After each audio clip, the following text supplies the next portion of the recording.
Hello दोस्तों, कैसे हैं आप। तो वेलकम टू आरजेस किचन। कभी आपने आलू वाली कढ़ी खाई है। मेरे हस्बैंड को बहुत पसंद है, तो इसके लिए मैंने 2 आलू लिए थे और इनको मैंने छील लिया था। इसको बनाना बहुत ही इजी है, तो चलिए हम साथ में मिलके बनाते हैं और आलू को छील लेते हैं। तो पहले मैंने यहाँ पे 2 बड़े आलू लिए थे, जिन्हें मैं पहले छील लूँगी। उसके बाद इन्हें वॉश करके फिर कट करूँगी। तो पहले मैंने स्टार्ट कर दिया है इनको छीलना। और देखिए, ये छील के मैंने साफ़ कर लिए हैं बिल्कुल अच्छे से। और अब इनको हम धुल लेते हैं। तो यहाँ पे मैं आलू धुलने चली गई थी और कैमरा मैं साथ लेके नहीं गई थी, तो इसलिए आपको नहीं दिख रहा होगा। तो ये मैं आलू धुल के ले आई हूँ और चाकू को भी मैं साथ में धुल लाई थी, क्योंकि नहीं तो चाकू गंदा होता। तो अब आलू को ना बहुत मोटा-मोटा कट करना है, बड़ा-बड़ा, ताकि क्योंकि हमें ना ये कढ़ी में डालने हैं, तो अगर छोटे डालेंगे तो ये देखिए आलू बाहर से कितना अच्छा था और अंदर से थोड़ा-सा बेकार निकल गया। तो इसमें से हम निकाल लेंगे, जो अच्छा पार्ट है वो निकालेंगे, बाकी जो ख़राब पार्ट है उसको हम निकाल के फेंक देंगे। तो ये मैंने सारे ऐसे ही निकाल के फेंक दिए हैं और इन सबको मैं अब मोटा-मोटा कट कर लूँगी। तो इन मोटा-मोटा इन्हें इसलिए कट कर रहे हैं, क्योंकि हम इन्हें पकौड़े की तरह हम कढ़ी में इस्तेमाल करेंगे। तो इसको इस्तेमाल करने का तरीका वो क्या है, वो मैं आपको बताती हूँ। इन आलूओं को पहले तो हमें डीप फ्राई करना है, बहुत ही अच्छे तरह से, बिल्कुल क्रिस्पी होने तक, गोल्डन होने तक इनको अच्छे से भूनना है। तो चलिए चलते हैं, इनको हम भूनते हैं। तो यहाँ पे मैंने ऑयल लिया था और आप में आपको ना ऑयल में थोड़ा-सा कुछ काला-काला दिख रहा होगा। एक्चुअली ये ऑयल गंदा नहीं है, इसमें मैंने पकौड़ियाँ बनाई थी मॉर्निंग में। तो इसीलिए थोड़ा-सा उस पकौड़ियाँ बनाते हैं तो थोड़ा बहुत बेसन वगैरह रह जाता है, थोड़ा बहुत क्रिकेट। तो मैंने छाना नहीं था, मैंने कहा अभी इसको दोबारा यूज़ कर लूँगी, तभी मैंने कढ़ी बनाना स्टार्ट कर दिया था उसके बाद दोपहर में, मतलब लंच में अभी। तो अब इन आलूओं को हमें अच्छे से फ्राई करना है, बिल्कुल डीप फ्राई, जैसे हम स्नैक्स वगैरह बनाने के लिए करते हैं ना, उस तरह से। तो अब हम इसको बहुत अच्छे से डीप फ्राई करेंगे, बिल्कुल इतना कुक करेंगे, मतलब इतना फ्राई करेंगे कि ये ईज़िली कुक हो जाएँ और इनको हम ऐसे ही खा लें। इस तरह से हमें इन्हें कुक करना, मतलब इन्हें पकाना है, इन्हें फ्राई करना है। तो इनको हम धीमी-धीमी आँच पे मतलब अच्छे से भूनेंगे और इसमें थोड़ा-सा टाइम लगता है, पर बहुत ही अच्छी लगती है ये वाली कढ़ी और मेरे बाबू को, मतलब मेरे हस्बैंड को बहुत पसंद है। और सच बताऊँ तो मैंने उनके यहाँ आने के बाद ही ये पहली बार खाई थी। मेरे यहाँ पे पकोड़े वाली कढ़ी बनती है, ये कढ़ी नहीं बनती है। तो उधर मैंने आलू को गैस पे छोड़ दिया है फ्राई होने के लिए। साथ-साथ में ना हम कढ़ी का जो बैटर है ना, जो कढ़ी के छाछ है वो तैयार कर लेते हैं। तो इसके लिए मैं देखिए, कढ़ी बनाने का तरीका सबका अलग होता है। मैं कैसे बना रही हूँ मैं आपको दिखा रही हूँ। तो यहाँ पे मैंने जो छाछ ली है, ये छाछ भी मैंने घर पे ही बनाई थी। घर पे बनाई क्या थी, ये वही वाली छाछ है जो मैं दही जमाती हूँ। तो उसको मैंने दही को ब्लेंड कर लिया था और उसमें से जो मक्खन वगैरह था, मतलब ये मेरा घर का ही खुद से ही बनाया है, मतलब दही से ही बना रही हूँ। दही का ही मैंने छाछ बना लिया था, ब्लेंडर में डाल के पानी डाल के अच्छे से उसको ब्लेंड कर लिया था, तो वो छाछ बन गई। तो अब इसमें हम बेसन को अच्छे से मिक्स करेंगे, बिल्कुल एकदम लम्स ना रहने चाहिए, बिल्कुल लम्स जो भी गुठलियाँ हैं वो बिल्कुल भी नहीं रहनी चाहिए, एक भी गुठली नहीं रहनी चाहिए, क्योंकि कढ़ी में ना गुठलियाँ होंगी तो वो अच्छे से अच्छी नहीं लगेगी, पकेगी नहीं बेसन को। और अब जितने अच्छे से मिक्स हो जाएगा, फिर वो अच्छे से कढ़ी हमारी बहुत मस्त बनेगी। तो यहाँ पे देखिए, मैंने बहुत बार राउंड करने के बाद इसमें जो गुठलियाँ थी बिल्कुल ही ख़त्म कर दी थी, बिल्कुल अच्छे से मिक्स कर लिया था इस मट्ठे और बेसन को। और यहाँ पे मैं बेसन बहुत ज़्यादा इस्तेमाल नहीं कर सकती हूँ, क्योंकि मुझे ना कढ़ी बिल्कुल एकदम गाढ़ी-गाढ़ी नहीं पसंद है, थोड़ी-सी थोड़ी-सी पतली सही लगती है। जैसे मैं देखिए बनाऊँगी तो आप देख लेना, मुझे वो टेक्सचर अच्छा लगता है। और ये देखिए, हमारा जो मट्ठा और बेसन है ना, बिल्कुल ही मिक्स हो चुका है और इसको हमने अच्छे से मिक्स कर लिया है, इसमें कोई भी गुठली वगैरह नहीं रह गई हैं। तो ये काम हमारा हो गया है, देखिए बिल्कुल एकदम एक भी लम्स नहीं है। और उधर हमारे जो आलू हैं वो फ्राई हो रहे हैं, तो उनको भी हम चेक करते रह रहे हैं, नहीं तो वो एक तरफ जल जाएंगे और एक साइड से होंगे ही नहीं। तो इसलिए पास में कोई बेचने वाला आया है, वो आते रहेंगे, उनको छोड़िए। हम अपना काम पे कंसंट्रेट करते हैं। तो यहाँ पे हमारे जो आलू हैं वो बहुत अच्छे से फ्राई हो रहे हैं और इन्हें अभी नहीं उतारना है, क्योंकि अभी ये अच्छे से कुक नहीं हुआ है। इनको बिल्कुल गोल्डन होने तक कुक करना है, हमें बिल्कुल गोल्डन होने तक भूनना है, ताकि ये बिल्कुल भी कच्चे ना रह जाएं। क्योंकि हमको ना बाद में बस लास्ट में ऐड करेंगे कढ़ी में। बाकी कढ़ी बनाने का प्रोसेस जो है वो मैं अभी आपको साथ बताती हूँ साथ साथ में। पहले हम इन आलूओं को देखिए बिल्कुल गोल्डन हो चुके हैं और अब इन्हें हम प्लेट में निकाल लेते हैं। मेरे बाबू मतलब मेरे हस्बैंड पकोड़े वाली कढ़ी खा लेते हैं, पर उन्हें ना ये वाली कढ़ी ज़्यादा पसंद है, आलू वाली। मतलब वो मुझसे कह के बनवाते हैं कि बेटू मुझे आलू वाली कढ़ी खानी है, बना दो। मुझे तो मतलब पकोड़े वाली भी अच्छी लगती है। और मुझे वो जो कतरे नहीं बनते हैं हमारे साइड में, कतरे मतलब बेसन के बनाते हैं, उसके बाद उसकी कढ़ी बनाते हैं, तो वो बहुत ही टेस्टी लगते हैं। तो वो वाली भी मैं कभी आपसे शेयर करूँगी, और वो भी बनाना बहुत सिंपल है। उसमें जो कतरे जो होते हैं, आपकी तरफ क्या बोलते हैं पता नहीं, जब मैं बनाऊंगी तो आप मुझे बताइएगा कमेंट में क्या बोलते हैं। उसकी भी रेसिपी मैं कभी शेयर करूंगी, अभी जल्दी ही बनाऊंगी, क्योंकि उस दिन जब मैंने ये आलू वाली कढ़ी बनाई थी तो बाबू कह रहे थे बेटा मुझे अब कतरे वाली कढ़ी भी खानी है। तो मैंने कहा ठीक है, अभी ये खाएं आप, अगली बार मैं वही वाली कढ़ी बनाऊंगी। तो कई तरह से कढ़ी जो होती है ना, कई तरह से बनाई जा सकती है। बस कढ़ी बनाने का प्रोसेस सेम है, बस जो चीज़ें पड़ती हैं ना वो अलग हो जाती हैं। पकोड़े वाली में तो पकोड़े, अभी आलू वाली तो बिल्कुल सिंपल होती है, इसमें कुछ भी नहीं करना होता। तो मैंने उधर कढ़ाई रख दी थी, कढ़ाई में मैंने पहले हल्दी डाल के अच्छे से भून ली थी। उसके बाद जो हमने मट्ठा और जो बेसन का जो मिक्सचर बनाया, जो हमने मतलब बैटर मतलब मिक्सचर बनाया था, उसको हम डाल देंगे। और साथ में थोड़ा सा पानी और डाल देंगे, क्योंकि इसे कढ़ी बना रहे हैं, थोड़ा सा पानी डाल के, ताकि ये अच्छे से जो बेसन और मट्ठा है वो अच्छे से पक जाए। इस स्टेज के बाद ना आपको कढ़ाई को बिल्कुल छोड़ना नहीं है, मतलब उसमें लगातार चम्मच को चलाते रहना है। और जब ये मट्ठा ऐड करते हैं उस टाइम पे आप गैस को ना थोड़ा सा स्लो कर दीजिएगा, ये ज़रूरी है।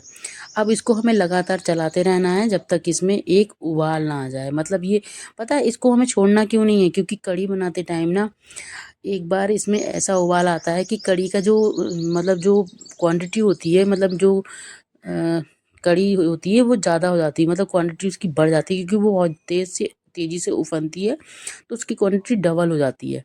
तो उसको मैनेज करने के लिए आपको कढ़ी के पास रहना पड़ता है। एक स्टेज के बाद आप कढ़ी को छोड़ के जा सकते हो, बट एक स्टेज तक आपको कढ़ी के पास ही रहना पड़ता है, उसे लगातार चलाते रहना पड़ता है। और दूसरी चीज़ क्या है, मैं अभी आपको बताऊंगी, पहले ये थोड़ा सा उफनने लग जाए तब मैं बताती हूँ क्या करना है। जो मेरी मम्मा करती थी वही मैं करती हूँ, और जो लोग कढ़ी बनाते होंगे उन्हें अच्छे से पता होगा। जैसे ये उफनना स्टार्ट हो जाती है ना, तो इसकी क्वांटिटी बढ़ती है, तो आप ना पास में एक बर्तन रख लीजिए। मेरी मम्मा भी ऐसी करती थी और मैं भी ऐसे ही करती, क्योंकि कढ़ी बर्तन रख लीजिए।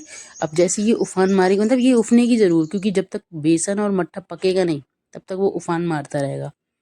जब वो पक जाता है ना, तब वो खुद ब खुद नीचे बैठना स्टार्ट हो जाता है, और एक टाइम के बाद आप कढ़ी को स्लो आंच पे रख के छोड़ सकते हो गर्म होने के लिए।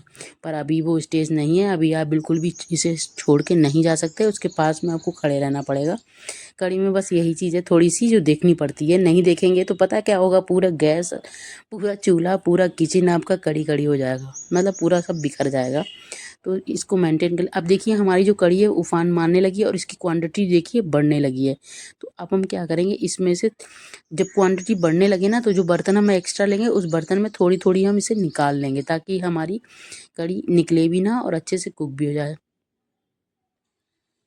तो देखिए अब मैं इसमें से जब ये उफान मारने लगे, पहली बात तो इसे लगातार चलाते रहना है, क्योंकि इस टाइम पे अगर आपने लगातार नहीं चलाया तो ये पूरी कढ़ी कढ़ाई के बाहर आ जाएगी। तो इसलिए इसको अच्छे से चलाते रहना। दूध हो, मट्ठा हो, कोई भी चीज़ हो, इनको हैंडल करना थोड़ा सा ट्रिकी होता है, पर नामुमकिन नहीं होता है, कठिन भी नहीं होता है, लेकिन बस थोड़ा सा ट्रिकी होता है। इसमें बस ध्यान देने की बातें हैं, आप ध्यान दे लोगे बिल्कुल अच्छी से बन जाएगी, बहुत इजीली बन जाएगी। और टेस्टी तो ये बहुत ही होती है, क्योंकि कढ़ी तो मुझे लगता है किसी को ही ना पसंद होगी, वरना कढ़ी तो मुझे बहुत ही पसंद है, और मेरे घर पे सबको बहुत पसंद थी, और बाबू भी मेरे खा लेते। ये अच्छी बात है, क्योंकि कुछ लोग कढ़ी नहीं खाते। तो ये देखिए उफान मारना शुरू हो गई है। अब मैं जब ये उफरने लगेगी ना, तो ये बहुत तेज़ी से बढ़ेगी, मतलब बहुत तेज़ी से इसकी क्वांटिटी बढ़ जाएगी। तो फिर मैं इसको ना, जो बर्तन हम एक्स्ट्रा रखेंगे उस बर्तन का यूज़ हम अब करेंगे। उस जो एक्स्ट्रा रख अभी तो फ़िलहाल ये अभी उतनी उफान पे नहीं, इसमें थोड़ा टाइम लगता है, पकने में, जब पकती है।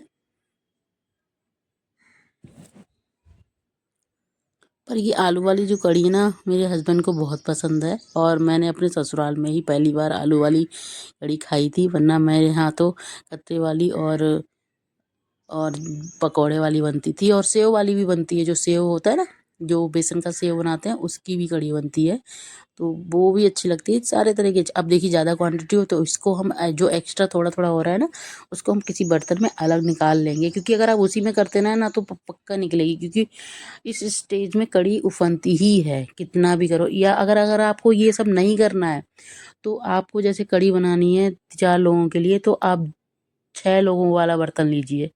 मतलब या तो आप बड़ा सा बर्तन लीजिए, बहुत बड़ा।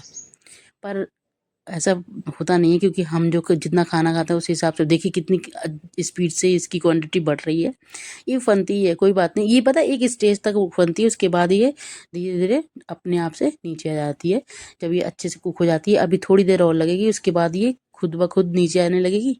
फिर हमने जो निकाला है फिर डाल देंगे, फिर वो अच्छे से कुक हो जाएगी। तो यही जो चीज़ है जो कढ़ी में ध्यान देनी पड़ती है। अब देखिए धीरे धीरे पता क्या होगा, जो जो ये कढ़ाई में लेवल है ना कढ़ी का, ये खुद ब खुद नीचे हो जाएगा, और ये उफनना बंद हो जाएगी। तब हम इसमें जो हमने कढ़ी निकाली थी एक्स्ट्रा वाली, वो हम इसमें डाल देंगे।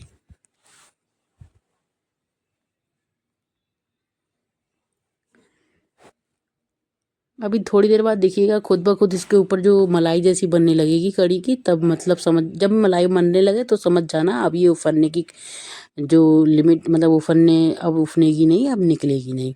यही पहचान है कढ़ी को तब तक नहीं छोड़ना जब तक उसमें मलाई ना पड़ने लगे। मतलब उसमें ऊपर मलाई पड़ने लगी, अगर उसकी मलाई बढ़ने लगी है, तो इसका मतलब अब कढ़ी हम स्लो आंच पे रख के छोड़ सकते हैं, उसमें निकलेगी नहीं, वो आराम से बनती रहेगी, पकती रहेगी।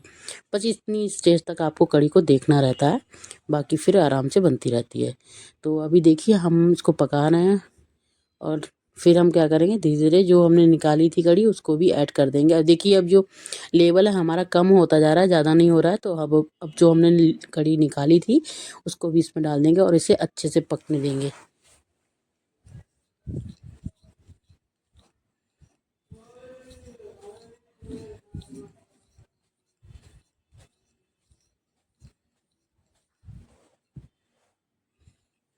और इसे भी हम जो हमने निकाली थी उसको भी हम अच्छे से पका लेंगे। जब इसमें गाढ़ापन आने लगे और जब इसमें मलाई पड़ने लगे, तब समझ जाइए कि आपकी जो कढ़ी है बिल्कुल रेडी हो चुकी है। देन आप उसमें पकौड़े और या फिर आलू जो भी में डालते हैं वो चीज़ उसमें ऐड कर लीजिए। उसके बाद चौक लगा दीजिए। बहुत इजी है, बट थोड़ा सा ट्रिकी है, संभालना थोड़ा सा डिफरेंट है, बाकी कुछ नहीं है। कढ़ी बनाना बहुत ही ईजी है, बस ये है सबके बनाने का कढ़ी तरीका अलग होता है। और अब देखिए ये लगभग हमारी कुक हो चुकी है, तो अब हम इसमें मिर्च डालेंगे। पता है मिर्च और नमक हमेशा बाद में डालना चाहिए, पहले नहीं डालना चाहिए। मतलब मेरी मम्मी तो पहले नहीं डालती थी, बाद में डालती थी, तो मैं भी उन्हीं की रेसिपीज़ बनाती हूँ, तो इसलिए मैं भी उन्हीं के हिसाब से ही करती हूँ। अब इसमें हम नमक और मिर्च दोनों ऐड कर सकते हैं टेस्ट के अकॉर्डिंग, जैसा टेस्ट आपको चाहिए। तो मैं तो ठीक तीखा खा लेती हूँ, तो इस हिसाब से मैंने मिर्च डाली है। आप चाहें तो इसमें कम मिर्च भी डाल सकते हैं, जैसी आपकी, जैसा आप खाते हो। अब हमें इसे कढ़ी को ऐसे ही चलाते चलाते पका लेना है, जब तक इसके ऊपर एक कोटिंग, एक लेयर ना बनने लग जाए, मतलब मलाई ना बनने लग जाए, तब तक इसे हम छोड़ नहीं सकते। और देखिए आप थोड़ा थोड़ा आपको मलाई जैसी ऊपर दिखने भी लगी होगी। देखिए ये परत दिख रही है ना, जो येलो येलो, डार्क येलो, ये इसका मतलब है ये कढ़ी जो है अब ये बाहर कढ़ाई से नहीं निकलेगी। अगर आप स्लो आंच करके गैस को छोड़ देते हैं ढक, तब भी ये पकती रहेगी इजीली। देखिए ये जो मलाई थी जो अभी चमचे में आई थी, तो अब इसे हम थोड़ी देर और पकाते हैं, क्योंकि अभी अभी एक स्टेज और आएगी, जो ये जो कढ़ी है इसकी जो थिकनेस है वो बढ़ने लगेगी। ये लिक्विड भी थोड़ी सी आपको पतली लग रही होगी, बट ये पतली नहीं है बिल्कुल, अच्छे से उतनी ही ऐसी वैसी ही हो जाएगी जैसी आप कढ़ी खाते हैं।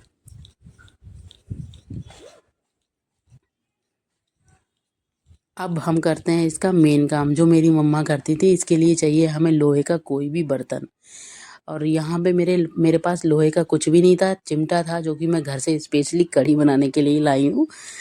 तो उसको हम गर्म होने रख देंगे, क्योंकि ये काम इसको क्या कहते हैं मुझे नहीं पता, बट ये मैं करती ज़रूर हूँ, क्योंकि इससे ना कढ़ी में सौंधापन आता है, मतलब सौंधी सौंधी लगती है और बहुत अच्छी, मतलब बहुत अच्छी लगती है। जैसे होता है ना, जैसे हम कुछ चीज़ों को स्मोक देते हैं, उसी तरह से कढ़ी में लोहे की कोई चीज़ गर्म करके ज़रूर डालनी चाहिए, ताकि उससे क्या होता है, उसमें एक सौंधापन आता है, एक टेस्टी टेस्टी, मतलब एक खुशबू आती है अच्छी सी। अब हमारी कढ़ी जो है लगभग पक ही चुकी है, मतलब इसमें साड़ी बनना स्टार्ट हो गई, मतलब मलाई बनना स्टार्ट हो गई, इसका मतलब ये पक चुकी है। तो अब इसमें हम आलू भी ऐड कर देंगे। इसी टाइम पे हम पकौड़े वगैरह ऐड करते हैं, तो हम आलू को इसमें ऐड कर देंगे। और जो हमने चिमटा गर्म होने रखा है उसको हम कम से कम 3-4 बार उसमें, देखिए मैं लगाऊंगी, आपको अभी दिखाऊंगी। जैसे अभी देखिए वो गर्म हो गया है, अब मैं उसको निकाल के इसमें डाल दूंगी। देखिए, ये देखिए इस तरह से डाल दीजिए, तो वो स्मोकी फ्लेवर भी आएगा और एक सोंधापन आएगा। मतलब ये चीज़ मेरी मम्मा करती थी। क्यों करती थी, ये इसका रीज़न बस यही है कि इससे सोंधापन टेस्टी है। अभी हमारी कढ़ी जो है बिल्कुल बन के रेडी है। ये मैंने आपको एक बार दिखाया है चिमटा, लेकिन एक्चुअल में मैंने कम से कम 4-5 बार लगाया था, क्योंकि अब जितने बार लगा लेते ना उतनी ही टेस्टी हो जाती है कढ़ी और उतनी ही अच्छी लगती। तो अब मैंने कढ़ी को ना भगोने में कम कर लिया था, क्योंकि कढ़ाई में मैं कोई भी चीज़ ज़्यादा देर नहीं रखती हूँ, तो मैंने भगोने में से कर लिया है। और देखिए हमारी जो कढ़ी है बिल्कुल, अभी इसकी थिकनेस देखिए, मुझे इसी तरह की थिकनेस चाहिए होती है। मुझे बहुत ज़्यादा गाढ़ी कढ़ी पसंद नहीं है कि बिल्कुल एकदम थिक हो जाए, वो मुझे पसंद नहीं है। वैसे भी रख जब इसको आप रख दोगे ना तो खुद ब खुद गाढ़ी हो ही जाती है। तो मुझे इसी थिकनेस में खाना पसंद है, ऐसी ही कंसिस्टेंसी मुझे अच्छी लगती है। मुझे बहुत ज़्यादा थिक नहीं अच्छी लगती है। तो देखिए इसको हम कर लेते हैं भगोने, और हमारी कढ़ी बिल्कुल देखिए परफेक्टली बन चुकी है और आलू भी हमने उसमें ऐड कर दिए। तो अब रह गया इसका मेन पार्ट, छौंका लगाने का, क्योंकि बिना छौंके के तो कढ़ी बिल्कुल बेस्वाद लगेगी, उसमें उतना टेस्ट नहीं आएगा। तो अब हमने चमचे में रख दिया है तेल गरम होने के लिए, और यहाँ पे मेरे पास तड़का पैन मैंने नहीं रख रखा है, ये मेरा एक चमचा है जिसको मैंने ब्लैक कर रखा है, इसी में मैं तड़का लगा लेती हूँ। ये तड़का पैन अलग से नहीं लाई हूँ, इसी में एडजस्ट कर लेती हूँ। तो यहाँ पे देखिए मैंने चमचे में तेल डाला था, उसमें धनिया और मिर्ची को अच्छे से भून लिया है, मतलब काला कर लिया है, और उसमें हमने डाली हींग। अब इसको हम चलते हैं तड़का, उसमें जो हमने भगोने में लगा उसमें लगा देते हैं। देखिए ये देखिए, ये हमारा तड़का लग गया, और इसको थोड़ी देर के लिए ना ढक्कन ढक के छोड़ देंगे। ऐसे ढक के छोड़ देंगे ताकि इसमें जो इसका स्मोकी फ्लेवर है वो इजीली आ जाए। तो इस तरह से ये कढ़ी रेडी हो जाती है। आप भी इस तरह से बना के ट्राई कर सकते हैं।